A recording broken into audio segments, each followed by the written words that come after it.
ఇప్పుడు మనం ప్రపంచంలోనే విధించిన అత్యంత క్రూరమైన శిక్ష గురించి తెలుసుకునే ప్రయత్నం చేద్దాం.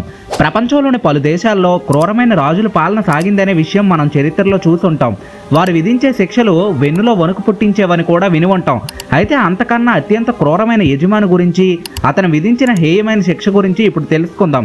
ఏనుగును క్రేన్కు బిగించి అందరి ముందు దానికి శిక్ష విధించాడంటే అతను ఎంత క్రూరమైన వాడో ఇట్టే గ్రహించవచ్చు. అత్యంత సాధు జంతువుగా పేరుందని ఏనుగుకు శిక్ష విధించాలంటే అతని నిర్దయ ఏ పాటిదో ఇట్టే అర్థమవుతుంది. అది 1816 సెప్టెంబర్ 13 అమెరికాలో అత్యంత హేయంగా ఒక ఏనుగును క్రేన్కు వేలాడదీసి మరణశిక్ష విధించారు. ఆ ఏనుగు పేరు మేరీ.